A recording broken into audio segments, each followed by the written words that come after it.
ಬರೋಬ್ಬರಿ 10 ತಿಂಗಳ ನಂತರ ದರ್ಶನ್ ಚಿತ್ರೀಕರಣದಲ್ಲಿ ಪಾಲ್ಗೊಳ್ತಿದ್ದಾರೆ. ಡೆವಿಲ್ ಸಿನಿಮಾದ 2ನೇ ಹಂತದ ಚಿತ್ರೀಕರಣ ಈಗಾಗಲೇ ಬೆಂಗಳೂರಿನಲ್ಲಿ ಶುರುವಾಗಿದ್ದು, ಸೋಮವಾರದ ನಂತರ ದರ್ಶನ್ ಶೂಟಿಂಗ್ನಲ್ಲಿ ಭಾಗಿಯಾಗಲಿದ್ದಾರೆ.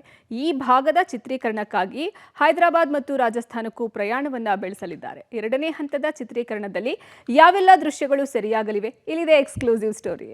2ನೇ ಹಂತದ ಚಿತ್ರೀಕರಣ ಆರಂಭಿಸಿದ ಡೆವಿಲ್ ಟೀಮ್ ಸೋಮವಾರದಿಂದ ಶೂಟಿಂಗ್ನಲ್ಲಿ ದರ್ಶನ್ ಭಾಗಿ. ಡೆವಿಲ್ ಸಿನಿಮಾದ ಚಿತ್ರೀಕರಣದಲ್ಲಿ ಇರುವಾಗಲೇ ರೇಣುಕಾಸ್ವಾಮಿ ಕೊಲೆ ಕೇಸ್ನಲ್ಲಿ ದರ್ಶನ್ ಅರೆಸ್ಟ್ ಆಗಿದ್ದರು. ಪೊಲೀಸರು ಮೈಸೂರಿನಲ್ಲಿ ಬಂಧಿಸಿ ಬೆಂಗಳೂರಿಗೆ ಕರೆತಂದಿದ್ದರು.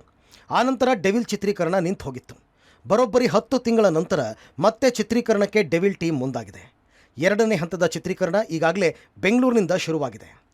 ಶೂಟಿಂಗ್ ಹೋದರೂ ಫೈಟ್ ಮಾಡಲ್ಲ, ಡ್ಯಾನ್ಸ್ ಇರಲ್ಲ. ಮಾತಿನ ಭಾಗದ ಶೂಟಿಂಗ್ನಲ್ಲಿ ಮಾತ್ರ ದಾಸ ಭಾಗಿ. ಶುಕ್ರವಾರದಿಂದಲೇ ಬೆಂಗಳೂರಿನಲ್ಲಿ ಡೆವಿಲ್ ಶೂಟಿಂಗ್ ಶುರು ಮಾಡಿದ್ದರು.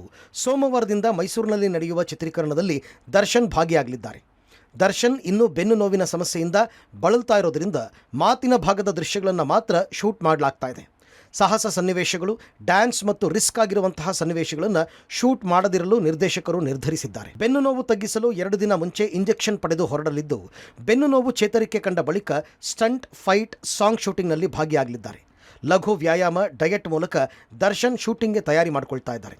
ನಾಯಕ ದರ್ಶನ್, ನಾಯಕಿ ರಚನಾ ರೈ, ಶೋಭಾರಾಜ್ ಸೇರಿದಂತೆ ಹಲವು ಕಲಾವಿದರು ಈ ಭಾಗದ ಚಿತ್ರೀಕರಣದಲ್ಲಿ ಭಾಗಿಯಾಗ್ತಾ ಇದ್ದಾರೆ.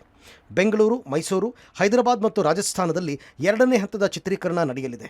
10 ತಿಂಗಳ ನಂತರ ದರ್ಶನ್ ಇದೇ ಮೊದಲ ಬಾರಿಗೆ ವಿಮಾನ ಏರ್ತಿದ್ದಾರೆ. ಇದೆಲ್ಲದರ ಮಧ್ಯೆ ಆರ್ ನಗರದ ದರ್ಶನ್ ನಿವಾಸದ ಬಳಿ ಅಭಿಮಾನಿಗಳು ಜಮಾಯಿಸ್ತಾ ಇದ್ದಾರೆ.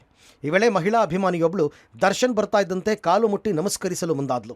ಆಕೆಯನ್ನು ಸಮಾಧಾನ ಪಡಿಸುವಲ್ಲಿ ಸೋತ ದರ್ಶನ್ ಓಡಿ ಹೋಗಿ ಕಾರನ್ನು ಹತ್ತಿದ್ರು.